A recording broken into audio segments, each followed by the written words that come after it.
mag-ipon? Para lang sa mga negosyante at mayayaman yun, pero sa katulad mong regular na trabahador at may pamilya, ilusyon lang yun. Yung totoo, paano ka makakaipon kung sa dami ng pinatatrabaho sa'yo pero kakarampot lang ang pinasasahod kapalit ng pagod at stress?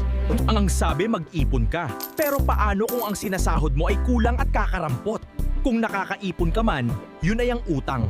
Ang lakas mo mag-check out, mayo maya-maya, may bagong add to cart ka pero hindi ka naman bayad sa mga utang mo. Lahat ba ng nag-trending dapat meron ka rin? Kung ano-ano lang chini-check out mo kahit wala ka nang maibayad. Ayan tuloy, nagtatago ka ngayon sa rider. Super unlimited online shopping now. Lazada Pay Later. Alam ba ng jowa mo lahat yan? Kawawa ang Pinoy sa'yo, te. Ang daming inuutos na trabaho sa'yo, pero pagdating ng sahod, dumaan lang sa'yo. Automatic, may utang ka pa.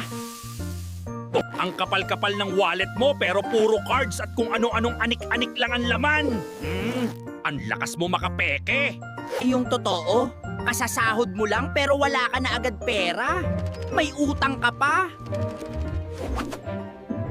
Ang hilig mo bumangka at magpakara kapag tungkol na sa mga bebot ang usapan. Samantalang sa akin ka lang naman din umaasa. Ang yabang-yabang mo pumorma, lalo na kapag maraming chicks at bebot sa paligid. Pero ang totoo, walang naman ang silbi si Junjun mo. Bakit kasi hindi mo matanggap sa sarili mo na DOM ka na at ako ang BFF mo na ngayon? Lagi na bang mabagal at nagahang laptop mo? Kapapanood mo yan sa mga porn sites. Gubilam ka kasi makadada may bagong laptop sa office, gusto mo pati yung sayo mapalitan palagi ng bago kahit na sa email mo lang naman nagagamit laptop mo. Reklamo ka ng reklamo na mabagal laptop mo pero sa totoo lang puro data encoding lang naman ang ginagawa mo. Mabagal ba talaga or gusto mo lang mapalitan ng bago gamit mo? Ang tagal mo mangubeta. Mahigit 1 oras na sila nakapila sa labas ng CR. Palibasa tubol na naman tae mo ko, hindi ka na makatayo dyan sa trono mo. Piling mo nabiyak ang puwet mo sa sobrang laki ng tae mo.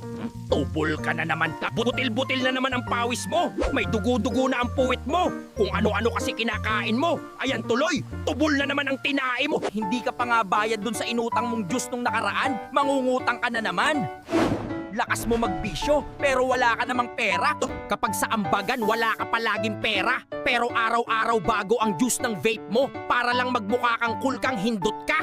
Yung tipong nambuburaot ka na lang para sa pagkain mo pang araw-araw para lang makabili at makasabay ka sa mga tropa mo.